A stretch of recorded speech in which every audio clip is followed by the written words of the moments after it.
CM Beats Music. Sinayang mo lang ang pagmamahal ko sa'yo. Bakit ba ganun kadali ang limutin ang katulad ko? At ang lahat ng mga pinagsamahan natin, tuluyan na lang ba natin itong lilimutin? At ang mga nakaraan ipapaagos na lang at atin ang lisanin, at wag na tong balikan, kasi mas lalo lang tayong masasaktan. Kaya naman ang gusto ko sana ipagbigyan. Please naman, tanggapin na lang natin na di tayo ang nakalaan. Alam ko ito'y masakit, pero kailangan natin itong tanggapin.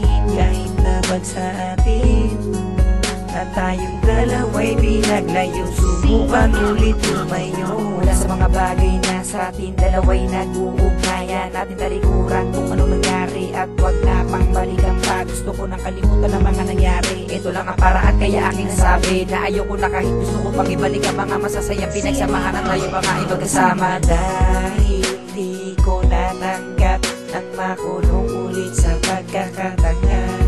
Simula nang tayo ay nagsama, hindi na naranasan sumaya.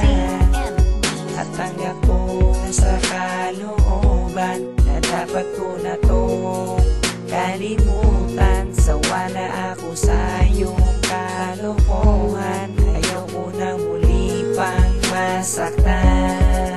Alam ko masakit tanggapin, di ka na babalik sa akin. Dapat kang limutin at pilitin na lang natin iwasan ang isa't isa. Alam ko ito'y masakit, pero kailangan natin itong tanggapin. Kahit labang sa atin na tayong dalawa'y pinalayo, subukan ulit tumayo.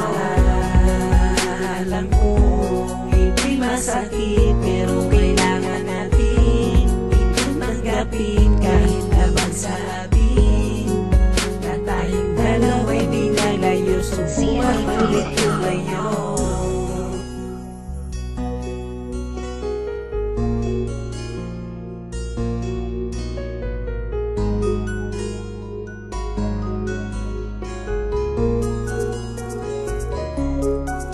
Alam mo ba ang pag-ibig kong inalay ay para sa'yo?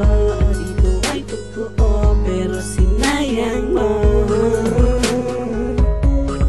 Di ka na ba magbabago? Ikaw ang buo kong pagkatao. Sa'yo ko kumukuha ng lakas, mahal ko. Lamang-lamang ko lahat ay totoo. CM Beats Music. Dami sa mundo ng lalaki, bakit sa akin iba-iba nangyayari? Gawin awitin ko, ito ang pakinggan mo. Paalam at salamat sa'yo. Alam mo masakit tanggapin, di ka na babalik sa akin. Dapat nang limutin at pilitin na lang natin iwasan ang isa't isa.